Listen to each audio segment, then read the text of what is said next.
لقد عشنا كنساء في سوريا لسنوات عديدة في ظل السياسات القومية والأحادية للنظام البائد الذي لم يعترف بإرادة المرأة الحرة. لقد واجه الشعب الذي انتفض ضد النظام الاستبدادي في سوريا في عام 2011 الحرب والهجرة والاحتلال واضطهاد داعش على مدى سنوات إلى 12 الماضية، والنساء هم أكثر من العانة من هذا الوضع الاقتصادي الذي فرض عليها. قاومنا ضد النظام البائد وضد داعش وضد كل أنواع القمع والاستبداد، ودافعنا أثمانا باهظة، لكننا لم نقيد الأمل في العيش في سوريا تسودها الديمقراطية والحرية. إننا كنساء سوريات بغض النظر عن اختلافاتنا الإثنية والدينية والثقافية أسسنا مجلس المرأة السورية، وذلك بهدف بناء مستقبل مزهور لكل السوريين. نؤكد على إصرارنا وتصميمنا في المرحلة الحالية ليكون دور المرأة رياديا وفعالا في الوقت الذي يتم العمل على إقامة نظام جديد في سوريا بعد سقوط النظام الاستبدادي. يجب أن يتخذ إرادة النساء بعين الاعتبار، وأن يتم مشاركتها بتمثيل عادل كونها تشكل أكثر من نصف المجتمع السوري، لأن بناء بلد ديمقراطي وعادل وآمن الذي تتوق إليه لا يمكن أن يتحقق إلا بالوحدة والمشاركة المتساوية في جميع المجموعات الدينية والثقافية والعرقية المختلفة والنساء في سوريا. خلال فترة 12 عاما نظمت النساء المناضلات في شمال شرق سوريا أنفسهم في جميع المجالات الحياة وحققن مكاسب كبيرة. لقد اكتسبنا خبرات مهمة في الحياة السياسية والاقتصادية والدفاع عن النفس والعدالة والعديد من المجالات الأخرى.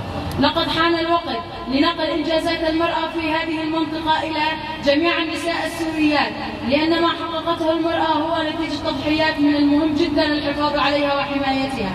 إن أحد أهم الشروط التي تضمن وستضمن الشرعية المحلية والدولية للنظام المستقبلي لسوريا الجديدة أن يكون للمرأة دور في إقامة هذا النظام الجديد.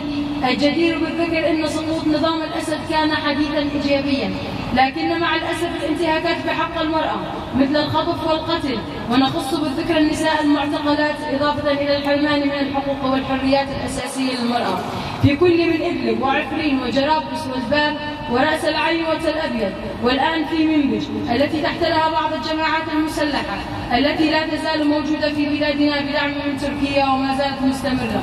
اليوم ناويين نحتفل جميعا بسقوط النظام الظالم. نرى بأن أعمال العنف ضد المرأة والمجامعات العقدية وخاصة المسيحيين والعلويين والدروز تتصاعد في مناطق الساحل والمناطق الجنوبية، وهناك هجوم على مناطق شمال شرق سوريا وقطع رؤوس النساء كما حدث في تل رفعت من قبل الفصائل المرتزقة المدعومة من تركيا. لذلك من أجل منع هذه الانتهاكات وإنهاء المخاوف والمخاطر التي تواجه شعبنا ندعو كل القوى السياسية في سوريا إلى العمل من أجل تحقيق هذه الخطوات. لدينا عدة خطوات. أولا، على السوريين أن يقرروا مستقبل سوريا.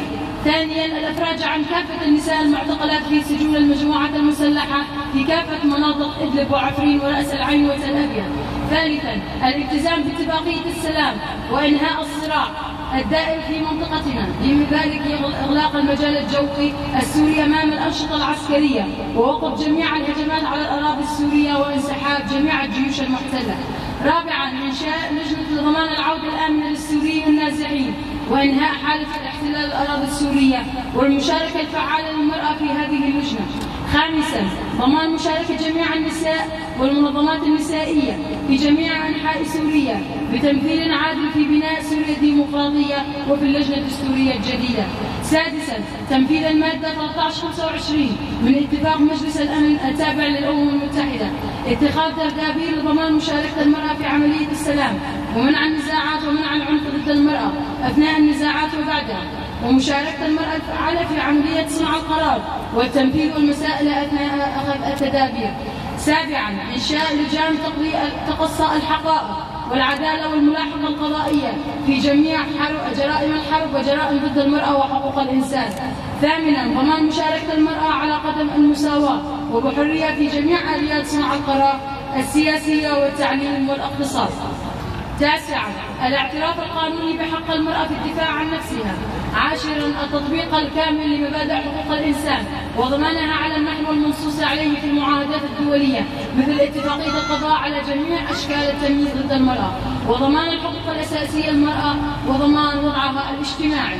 11. إنشاء لجنة العمل من أجل انعكاس إرادة المرأة في المؤسسات السياسية العامة بمبدأ التمثيل المتساوي. 12. إنشاء لجنة عدالة للأطفال الذين عانوا من أضرار نفسية وجسدية خلال الحرب والعنف. 13. إنشاء لجنة بيئية للتحقيق من الدمار البيئي والجرائم البيئية وملاحقة مرتكبيها والقيام بالتدابير المطلوبة. 10. سوريا تعددية لا مركزية. مجلس المرأة السورية 19/12/2024.